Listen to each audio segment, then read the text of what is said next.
Good morning. My name is Mitchell Stein, and I'm a partnership specialist with the United States Census Bureau. I'm here to talk to you a little bit about the 2020 census, as we anticipate that during the next couple of months, you may be receiving phone calls of people who have questions. So for the next 20 minutes or so, we'll be going over the basics of the census, which you'll be able to review. You'll also be given afterwards some additional backup material to provide more information.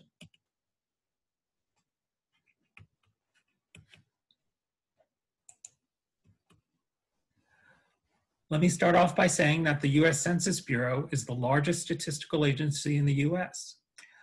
We're also a lot more than just the decennial census. That's the census that's mandated by the Constitution that we do every 10 years. In addition to that, the Bureau conducts over 130 other instruments, surveys, and census.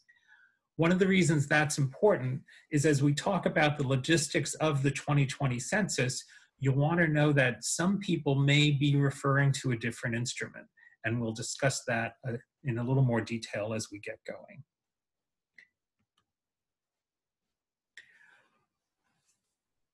Basically, what's going to happen is during the month of March, we'll start doing our mailing, and we'll go over that calendar as well.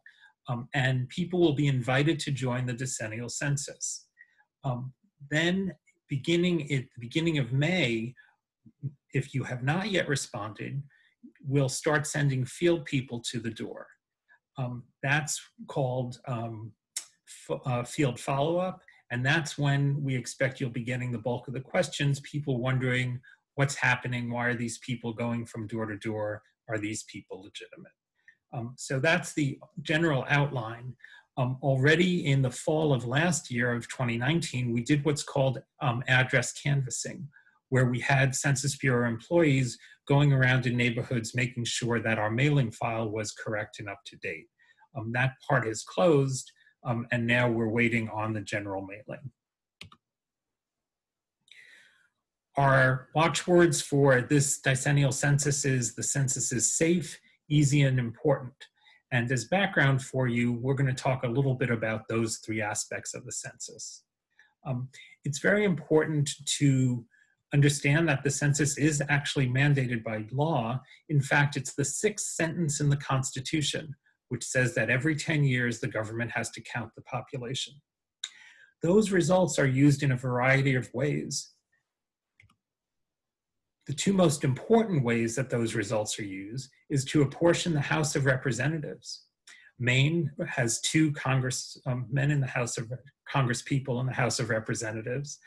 Other states have a great variety of numbers, and in fact, many states' representatives count changes every 10 years. While we've been stable at 2, the larger states, such as Texas, New York, California, will change every time a new census is done. In addition to figuring out how many seats in the House a state gets, the census results are also used to apportion much of the federal budget. In fact, last year it was calculated over $675 billion was allocated based on census results. For a small state like Maine, where we need all the resources we can get, that makes it vitally important that everybody is counted. The census is safe. This is very important for a variety of reasons. And when we talk about safety, we really talk about 2 different aspects of safety. The first is an individual's personal information. Know that in the decennial census, we never ask things like social security numbers or phone numbers. The information collected is very basic. Also know that that information is confidential within the Census Bureau. In fact, by law, we are prohibited from sharing that information with any other part of the government, and that includes public safety, police agencies, the IRS, anyone you can think of, we cannot share the census data with. And those laws, that privileged information status of the census results, has been taken all the way up to the Supreme Court and shown to be valid. So know that once the Census Bureau collects the information, it stays with the Census Bureau. In fact, they take this so seriously that I personally, as a census employee, can be fined up to $250,000 and imprisoned for 5 years if I violate that safety. The second part of safety that we talk about is the cybersecurity. So we know that intentionally we can't share the information, but what about people who are trying to get at the information? Know that the Census Bureau uses a tremendous amount of resources to ensure that digital security. We use industry best practices and are continually working to ensure that that data remains safe. So from the beginning, when you answer your questions through all the processing and through the eventual release of the composite numbers, that data is as secure as possible. And it's easy. This year, for the first time, there'll be 4 different ways for individuals to respond to the census. One is online, and that is new, as is the phone response, the second method. 10 years ago, the only options were for people to mail in paper questionnaires or to respond verbally to a census employee if they had not mailed in the paper questionnaire. This year, most people will be invited to participate online as their first mode of response. Excuse me. And we'll go over the detailed timeline of how those responses will work in just a minute.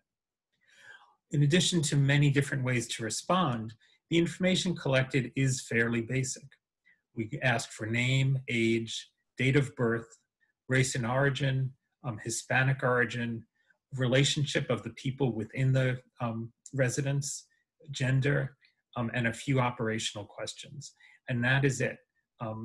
We will never ask in the decennial census for Social Security numbers, anything about money or donations, although we do ask whether or not you own your home. We never ask anything about political parties or any bank account information. This year, because of the online and phone aspects, there are going to be additional language options for people to respond. And this may be another place where you'll be getting questions. And in the supplemental information you'll be provided with, we'll give you the details on how to access this different language information. But know that if someone completes the census online, they can do it in 12 different languages. And that represents over 99% of languages spoken in US households. But wait, there's more, as they say. In addition, there are 59 non-English languages that you can get additional help in online. So while you can't complete the questionnaire in those 47 other languages, you can get answers to the questions and guides in how to complete the questionnaire itself. I should also mention that for those 12 non-English languages where you can complete it online, you can also complete it by phone in those 12 languages. If there's one key slide for you as responding to questions from the public, this is it. This represents the timetable that we'll be seeing beginning this spring for the fielding of the census. So we'll take a minute and go over this in some detail. So between March 12th and 20th, the first invitation goes out to all US households. Note that it says some US households will also receive a paper questionnaire. And at the end, I'll show you a map which says where in Maine people will get the internet response only versus the internet and paper questionnaire. Maine does have those two options in certain locations because of issues of broadband access. Because of the rural nature of parts of our state, we know that completing it by internet will not be an option for everyone. And in those areas, they will get a paper questionnaire initially. But even here in Maine, over 65% of the state will receive only that internet invitation initially. One detail you should know about that internet invitation, it does contain a code number. All that code number does is it takes the respondent to the person's address file so that they don't have to re-enter their address. If they lose that first letter or they don't have that code number and want to go and respond, that is no problem. All they'll be asked to do is enter their address information and match that up. So whether or not they have the physical letter in front of them or they have that code number, they can still complete their census.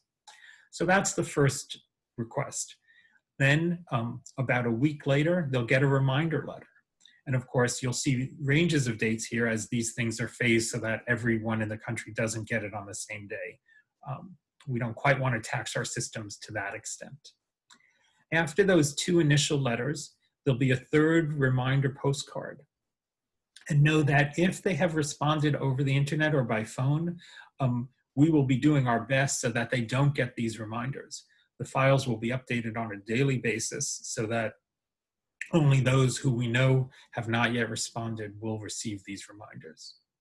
And then finally, for most people, the fourth mailing will include a paper questionnaire if they haven't yet responded to any of our requests. And then finally, a fifth, towards the end of April, a fifth and final reminder will be another postcard saying, please complete it. And then following that fifth reminder is when we start doing the door-to-door surveying. Of course, it's in everybody's best interest if they respond on their own before someone has to come to the door. It's both easier on them and cheaper for the government not to have to send individuals to every household.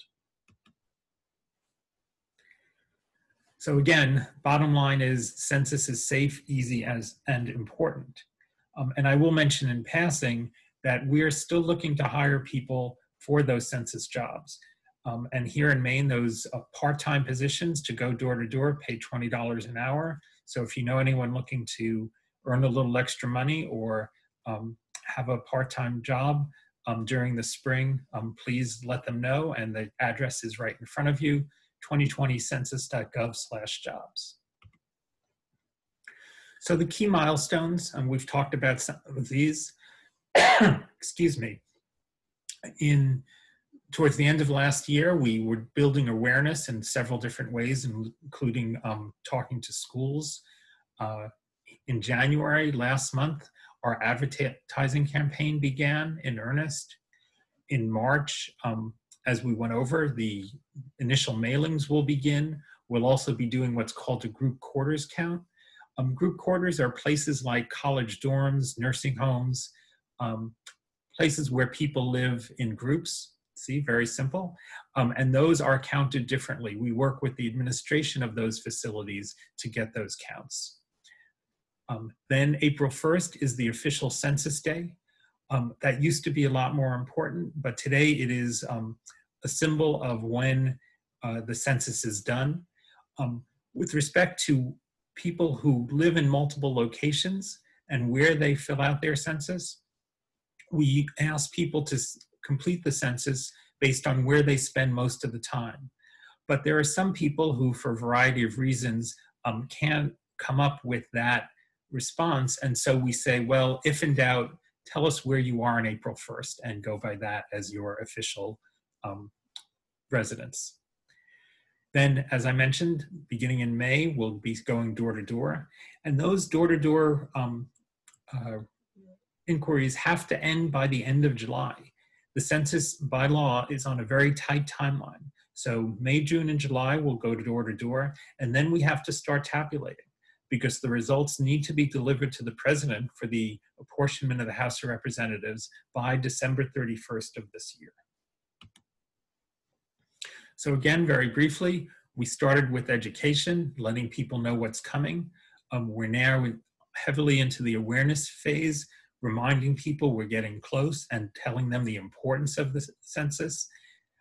Then motivation, please complete the census when you get that initial invitation. Then we'll be reminding them and then thanking people for their participation.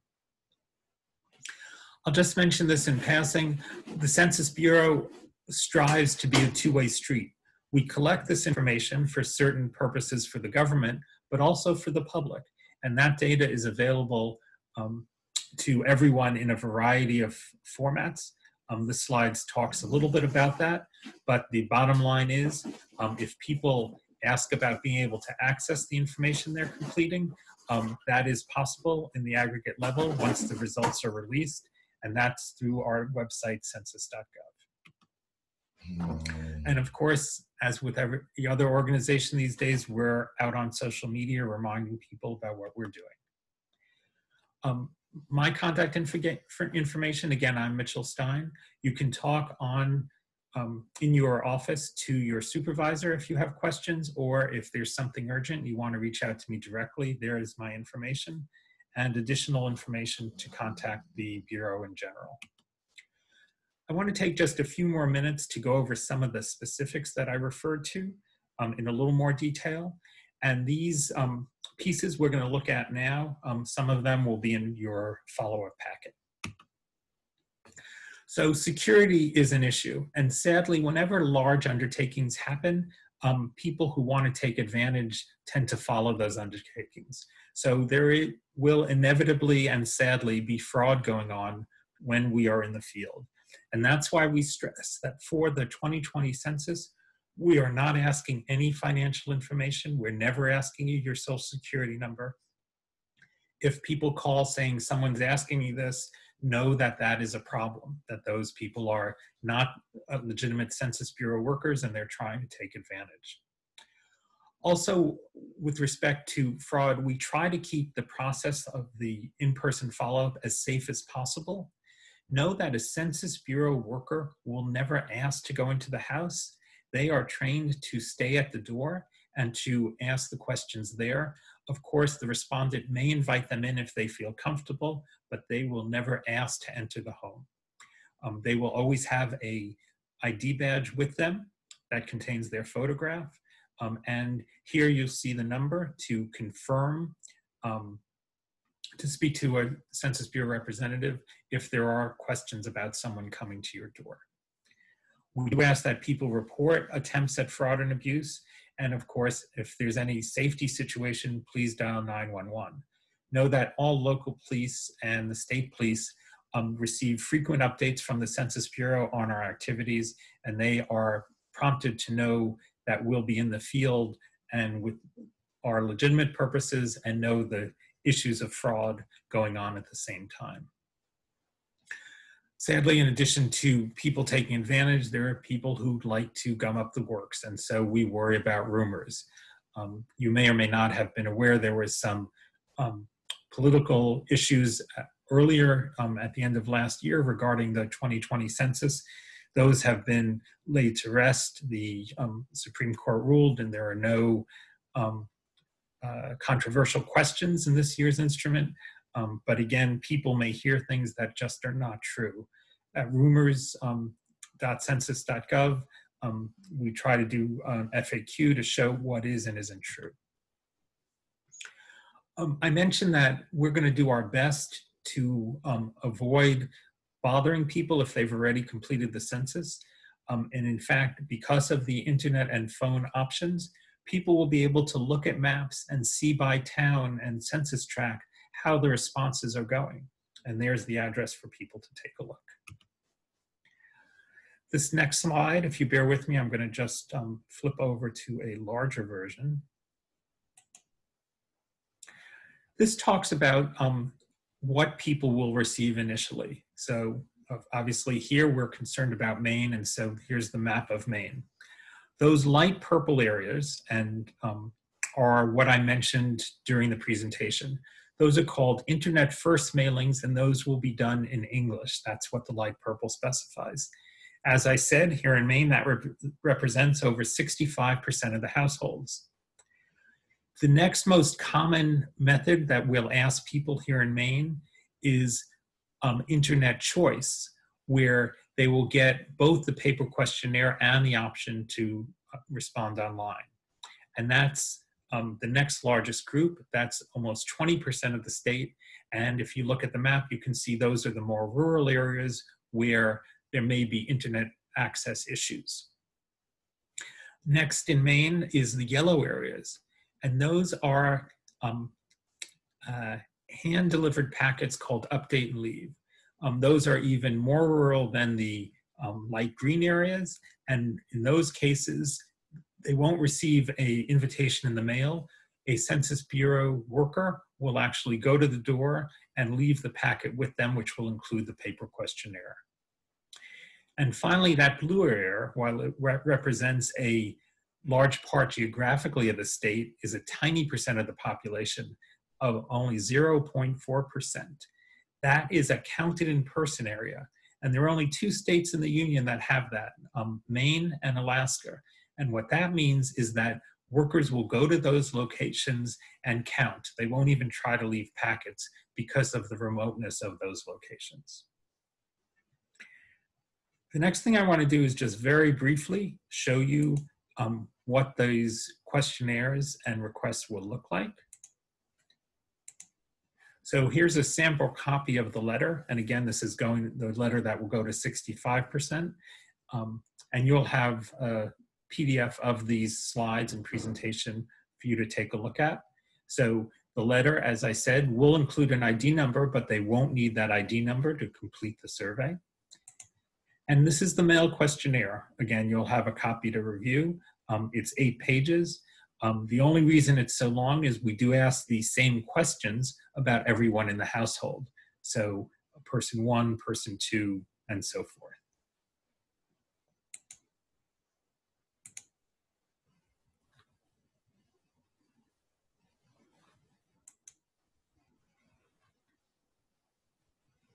So with that, I'm going to end today's presentation. I thank you very much for your attention. If you have questions, please pass them up the line and they'll get to me. And hope everyone has a great day.